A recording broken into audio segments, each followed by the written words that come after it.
Hey guys, welcome to my new YouTube channel chemistry Duniya. तो हम organic chemistry की series को आगे बढ़ाते हुए अब हम पढ़ने जा रहे हैं न्यूक्लियोफिलिक सब्स्टिट्यूशन रिएक्शन। तो आइए देखते हैं न्यूक्लियोफिलिक सब्स्टिट्यूशन रिएक्शन के पढ़ने के लिए सबसे पहले हमको बेसिक चीज़ों को आपको अच्छे से आनी चाहिए।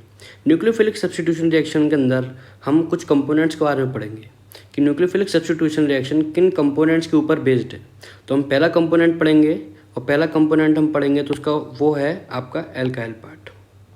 ठीक, एल्काइल पार्ट बहुत तरीके के हो सकते हैं, अलग अलग तरीके के अलग अलग एल्काइल पार्ट हो सकते हैं। आर में भी आर क्या हो सकता है आपका, जैसे कि आपका हो सकता है ये आपका CH3 मिथाइल, आपका आर पार्ट ये भी हो सकता है C2H5 इथाइल, ये भी आपका आर पार्ट हो सकता है, या फिर आपका आर पार्ट आइसोप्रोपाइल भी हो सकता है। ठीक, ये हम बोलते हैं इसको आइसोप्रोपाइल। ठीक, हम चाहे शायद आर पार्ट विनाइल भी हो सकता है। विनाइल पार्ट और एलाइल पार्ट, इन चीज़ों में बच्चे बहुत कंफ्यूज हो जाते हैं। ये होता है आपका विनाइल और ये होता है आपका एलाइल पार्ट। ठीक है, जब हम बना रहे हैं इसको हम बोलते हैं बेटा एलाइल पार्ट। तो आर कुछ भी हो सकता है, वेदर वो मिथाइल भी हो सकता है, इथाइल भी हो सकता है, आइसोप्रोपाइल हो सकता है, आइसोब्यूटेन हो सकता है, विनाइल हो सकता है, एलाइल हो सकता है। यहाँ पे एरोमेटिक भी हो सकते हैं, जैसे कि हम लिखते हैं यहाँ पे आपके लिए फिनाइल। ठीक, ये हो गया फिनाइल, वो फिनाइल भी हो सकता है या फिर वो आपका बेंजाइल पार्ट भी हो सकता है। ये होता है आपका बेंजाइल पार्ट। तो पहला कंपोनेंट है आपका आर पार्ट, जिसको हम बोलते हैं एल्काइल पार्ट। वो मिथाइल हो सकता है, इथाइल हो सकता है, आइसोप्रोपाइल, तो कोई भी कार्बन चेन या फिर कार्बन कंटेनिंग चेन हो सकती है एल्काइल पार्ट में। ठीक, अब हम आते हैं अपने नेक्स्ट पेज पे, नेक्स्ट टॉपिक या फिर नेक्स्ट कंपोनेंट के ऊपर, वो है आपका लिविंग ग्रुप। अब हम आते हैं दूसरे पे कि ये लिविंग ग्रुप होता क्या है। सबसे पहले आपको पता होना चाहिए कि लिविंग ग्रुप होता क्या है।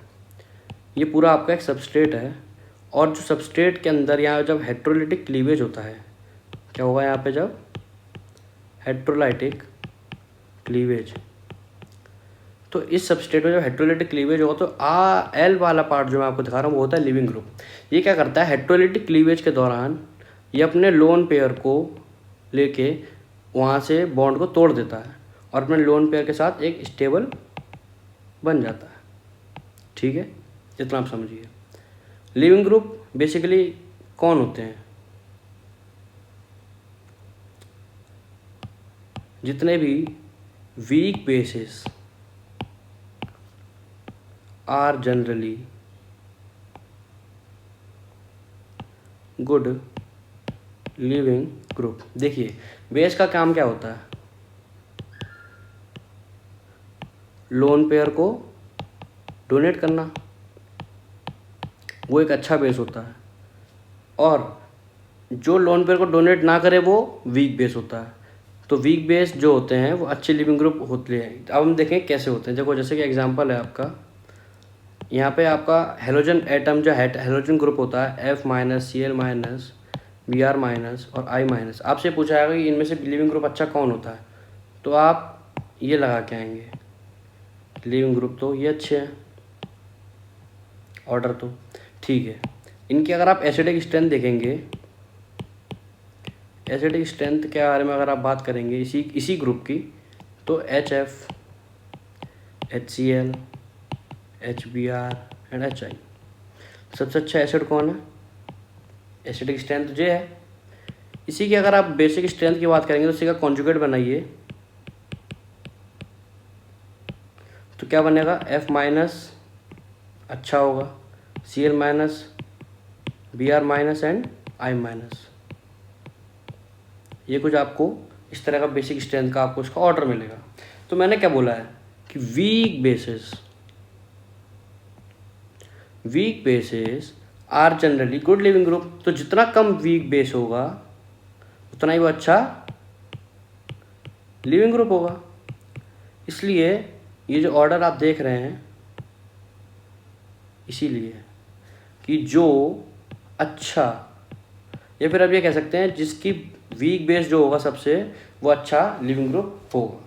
ठीक है, इसके अलावा कुछ और अदर लिविंग ग्रुप भी होते हैं हमारे पास, जैसे कि हम पढ़ते हैं टोसाइलेट। जब ये पढ़ेंगे अब हम CH3O S double bond O S double bond O,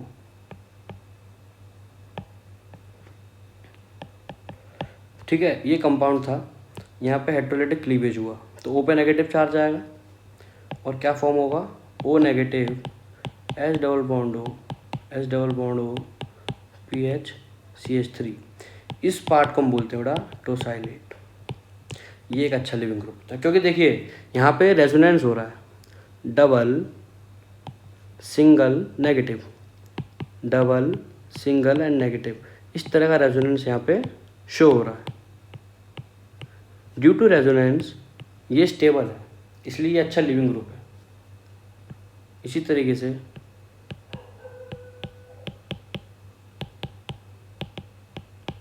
इसको हम बोलते हैं मिसाइलेट।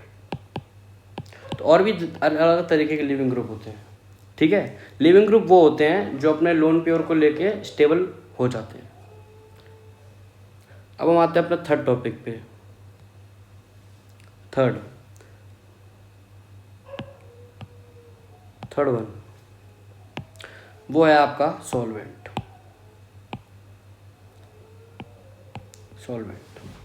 बहुत इंपॉर्टेंट है सॉल्वेंट का रोल इसमें। अब आप देखिए कैसे होता है।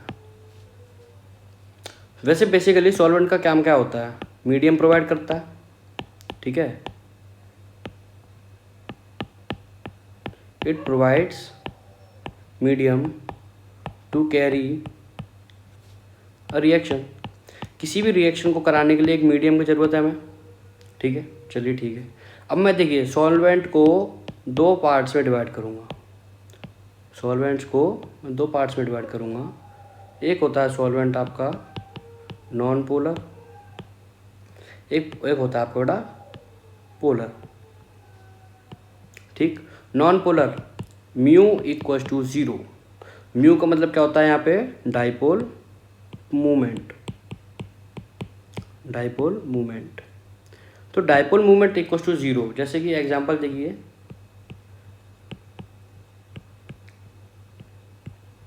देखिए इन दोनों के बीच में इलेक्ट्रोनेगेटिविटी डिफरेंस है C और Cl के बीच में, यहाँ पे शिफ्ट होगा, और इस दोनों के Cl के बीच में इधर शिफ्ट होगा, तो ये एक दूसरे को यहाँ पे कैंसिल आउट कर देंगे। ऐसे ही इधर की तरफ इधर का डाइपोल मूवमेंट होगा, इसका इधर की तरफ डाइपोल मूवमेंट होगा, और ये दोनों एक दूसरे को कैंसिल आउट कर देंगे, तो इसका म्यू क्या हो गया 0, ठीक है। ऐसे ही बेंजीन का होता है, इसमें एग्जांपल लिखिए बेंजीन CCl4, इसका एग्जांपल देखिए CCl4 C6H6, ठीक है। और आपका एक होता है बेंजीन के ऊपर जब पैराजाइलिन, में दिखा देता हूँ आपको, जाइलिन के ऊपर CH3, this is known as paraxylene, ठीक। ये तो हो गया आपका